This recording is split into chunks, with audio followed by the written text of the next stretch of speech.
आज Doubtnut app download करें। Doubtnut पर अपने सभी गणित, रसायन विज्ञान, भौतिक विज्ञान और जीव विज्ञान के डाउट्स का करो सफाया।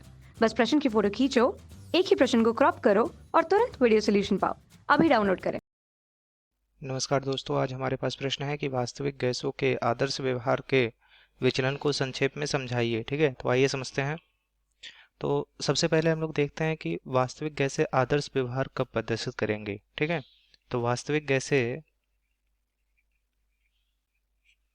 आदर्श व्यवहार प्रदर्शित करेंगे। आदर्श व्यवहार प्रदर्शित करेंगे। उसके लिए दो महत्वपूर्ण तथ्य होते हैं। पहला महत्वपूर्ण तथ्य है कि अणुओं द्वारा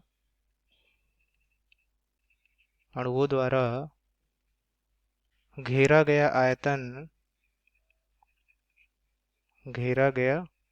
आयतन गैस के कुल आयतन की तुलना में नगण्य होता है। की तुलना में नगण्य होता है। और जो दूसरा है वह है कि अणुओं में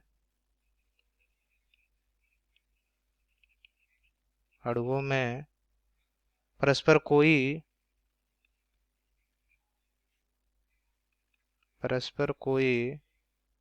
आकर्षण बल नहीं होता है। आकर्षण बल नहीं होता है। ठीक है, तो ये दो महत्वपूर्ण तथ्य होते हैं कि वास्तविक गैसें जो हैं आदर्श गैस की तरह व्यवहार कब करेंगी, जब अणुओं द्वारा घेरा गया आयतन गैस के कुल आयतन की तुलना में नगण्य मान, तब वास्तविक गैसें जो है आदर्श व्यवहार की तरह प्रदर्शित करेंगी।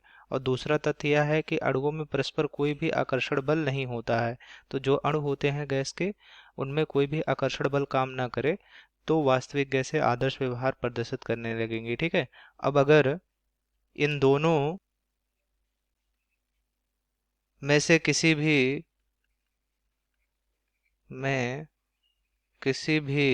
तथ्य के न होने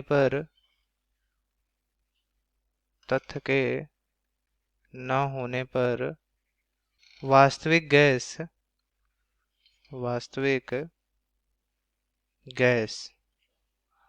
आदर्श व्यवहार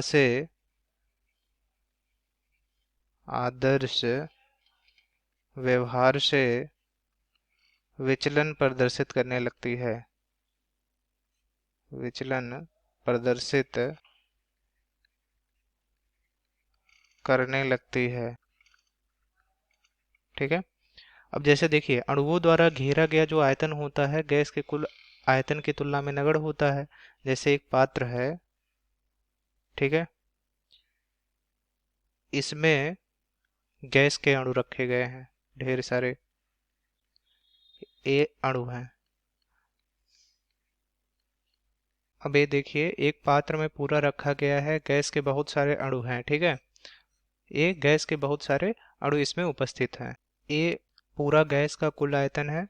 अब गैस के कुल आयतन में से ए वाला जो अणु है, इस अणु का आयतन नगण्य मान लेते हैं। अणु का आयतन नगण्य मानते हैं इसमें। ठीक है, तो इस पूरे गैस के कुल आयतन में से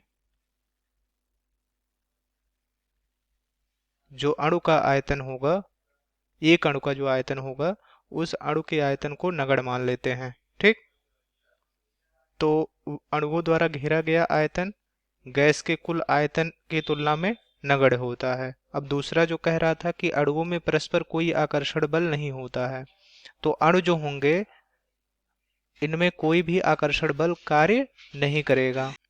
आकर्षण बल कार्य नहीं करेगा। ठीक है,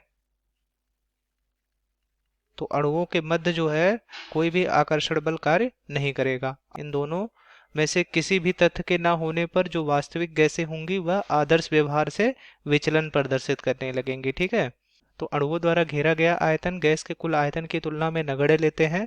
तो जैसे देखिए यहाँ पर गैस का कुल आयतन है, कुल आयतन में से जो अणु है ये, इस अणु का जो आयतन होगा उसको हम लोग नगण्य लेते हैं। और दूसरा तथ्य ये कहता है कि जो अणुएं हैं, अणुओं में कोई भी आकर्षण बल कार्य नहीं करता है। ठीक, अगर इन दोनों में से कोई भी तत्व उपस्थित नहीं है तो वास्तविक गैसें जो है आदर्श व्यवहार से विचलन प्रदर्शित करने लगती हैं। तो हमारा प्रश्न पूछा गया था कि वास्तविक गैसों के आदर्श व्यवहार से विचलन को संक्षेप में समझाइए।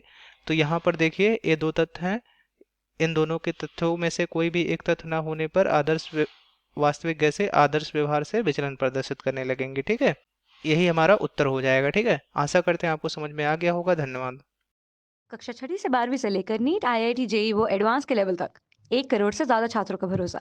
आज ही डाउनलोड करें डाउटनेट ऐप या व्हाट्सएप करें अपने सारे डाउट्स 8400 400 400 पर।